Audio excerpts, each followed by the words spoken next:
আমাৰ অসমীয়া মানুহে ক'ৰ পৰা 47ৰ কাগজ দিব? কাগজ বিচাৰিব লাগে বাংলাদেশৰ পৰা অহা সকলক, অসমৰ মানুহক কাগজ বিচাৰি পেলাই কোনো লাভ নাই। এই কথাটোকে মই বুজাব খোজো যে আজি আমাৰ অসমখন পৰিৱৰ্তন হৈছে, আগৰ দৰে অসম নাই। এতিয়া অসমীয়া বা আমাৰ বড়ো ৰাভা আমাৰ মাজত কাজিয়া কৰি পেলাই আমি সময় পাৰ কৰাৰ সময় নহয়, কাৰণ আমাৰ শত্ৰু কোন তাক আজি আমি সকলোৱে চিনি পাওঁ। যাৰ কাগজ বিচাৰিব লাগে তাৰ আমি কাগজ বিচৰা নাই। গোটেই জংগলে মাটিয়ে গোটেইখিনি তেওঁলোকে আৱৰি ললে, তাৰ কাগজ বিচৰা নাই। আৰু যাৰ কাগজ বিচাৰিব নালাগে তাৰ কাগজ বিচাৰি আমি ঘূৰি ফুৰিছো।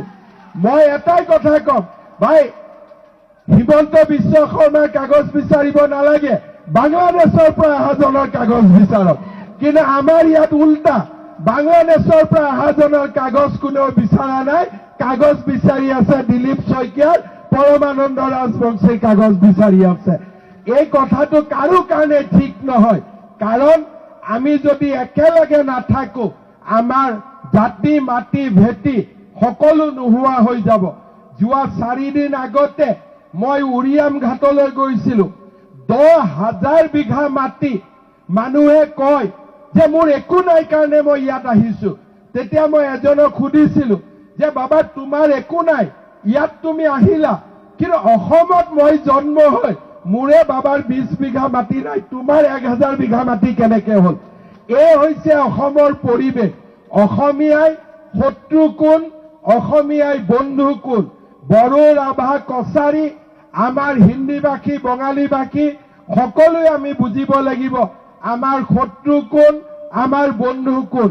অসমীয়া হিন্দু, অসমীয়া মুছলমান, অসমীয়া খ্ৰীষ্টিয়ান আমি সকলোৱে বুজিব লাগিব আমাৰ শত্ৰু কোন আৰু কেনেকৈ আমি জাতিটোক জীয়াই ৰাখিব পাৰি।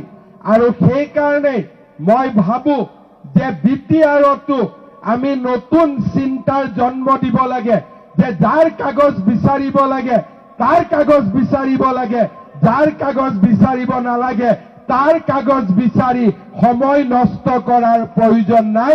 সেই এনেকুৱা ধৰণৰ ঘটনাই আমাক পিছুৱাই লৈ যায়, আমাক আগুৱাই লৈ নাযায়।